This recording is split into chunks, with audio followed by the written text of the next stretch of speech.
Hey guys, welcome to BP, the Bible Perspective. You know, we hear a lot today about victims and victimization.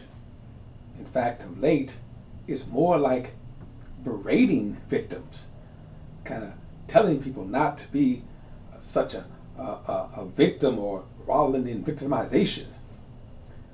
But I have a question. What is a victim? And have these people actually talked to victims? Now, before we get into it, please like and share this video and subscribe to BP, the Bible Perspective. And as always, if you have a thought or comment, add it to the comments section below. All comments are welcome. And now, as you can see here, I just got a few bestsellers. Well, I don't know if they're bestsellers, but certainly they're books by popular people. And basically, these bestsellers,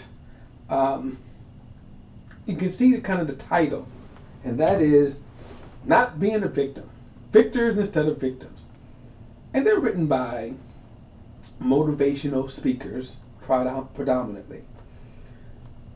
But one of the disturbing things to me is this let's blame the victim mentality. Now, again, since I'm not really critiquing these books, I'm just kind of showing you this is what's out there. So I'm not going to, in a sense, say that these particular books are doing what I'm criticizing here. I'm just going to ask questions about them. Because there's this kind of mentality now, and especially when it comes to race, that typically when people say stop being victims, they're talking to black people. They're not talking to white people. They're not talking to, let's say, opioids victims. They're not talking to rape victims.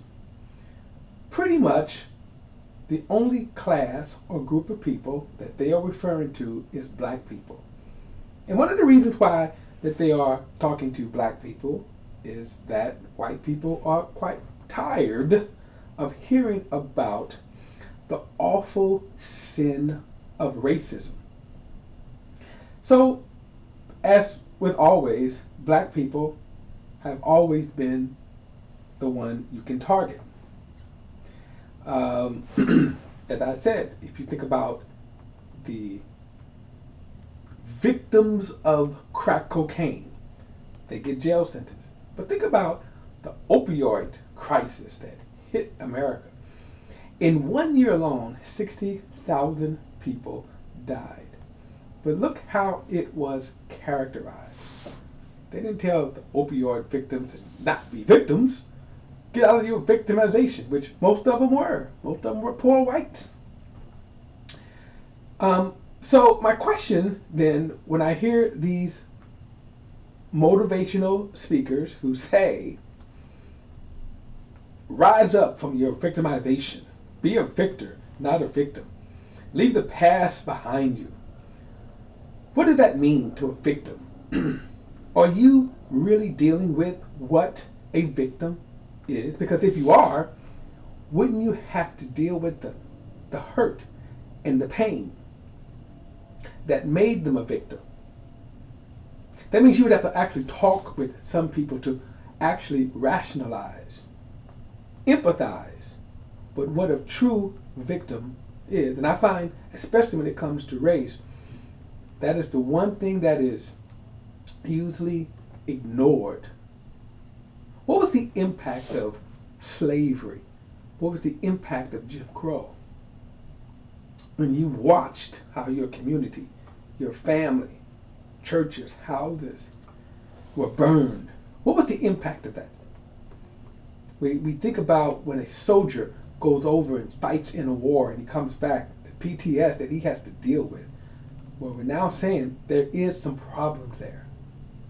And what I'm asking is, before we tell people just to let it go, and this is what they are telling black people, shut up about slavery. Not only do you have that, you have some people with the gall that even try to minimize the impact of slavery. the impact of Jim Crow, the impact of racism that was targeted one specific race in our nation. Before you do that, shouldn't you be able to say what a victim is? Shouldn't you be able to, what exactly happened? And in all of these cases, when people say, go from, I'm a victim, not a victor, oftentimes they're just meaningless, motivational googly gob. Because they're not really talking to victims themselves and not really dealing with the impact of what had happened that caused them to be a victim. All right, guys, look, that is my perspective. What do you think?